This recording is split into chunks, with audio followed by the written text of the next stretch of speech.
So I'm going to talk about layers. I'm going to go ahead and start a new project.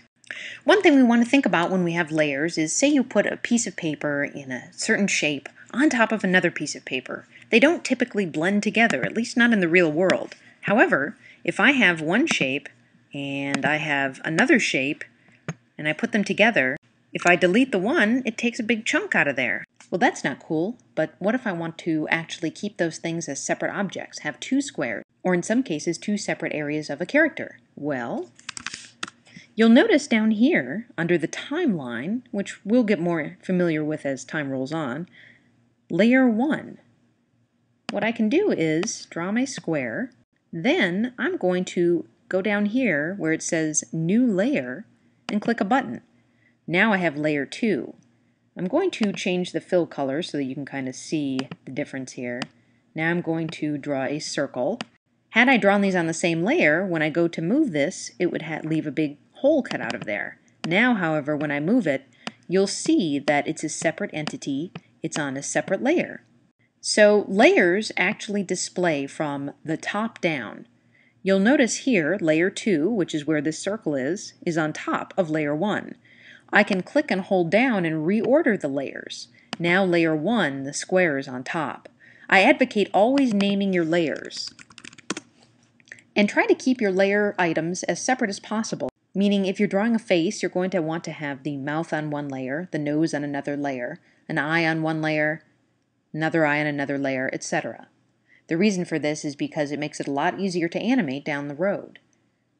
So then pretty much ad nauseum I can add all sorts of layers. I can add a squiggly line. So you'll notice then that I have this object on layer 3 line. One of the neat things you can do too is turn layers on and off. The information will still be there, but you won't see it.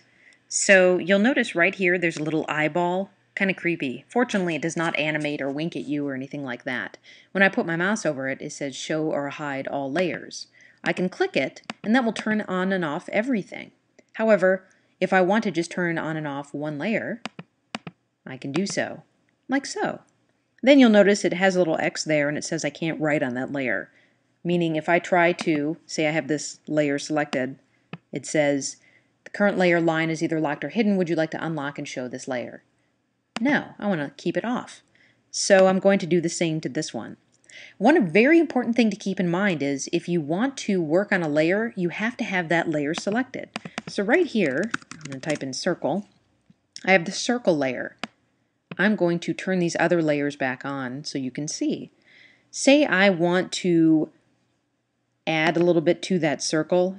If I'm over here in the line layer and I draw something, it's going to appear on the layer that I have selected. So now I don't have that on the layer that I wanted.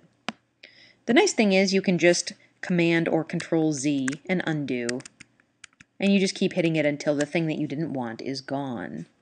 So I'm going to go back to the circle layer. I can see that it's selected because it highlights everything with that neat little speckle pattern, and now I can draw something on there.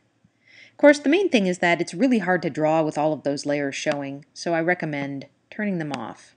Another option, however, is to make it so you can see through them. So you can still see where they are, but then there'll be outlines. The easiest way to do this is right here. Under the square that sort of looks like an outline, show all layers as outlines. I click that and everything turns into an outline. Well, similar to turning the layers on and off, I can just click one thing and have it be an outline. I can still edit it, but I can see through it, which is kind of nice. Now bear in mind that you will not actually export out your finished product like this. You will need to turn that back on.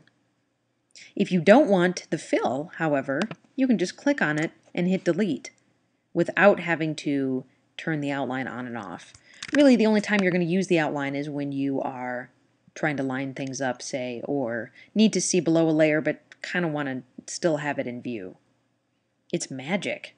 So the next thing I want to talk to you about is the lock. The lock locks things down. You'll notice that as I click it, it puts a little lock there, and it has a pencil with a slash through it, meaning if I try to move that square, it won't allow me to. In fact, it jumps to another layer that's editable. So the reason we lock things down is so we can edit other things without affecting a specific layer, which is very useful, especially if you have things overlapping and you find that you keep accidentally clicking something, you may want to lock it down.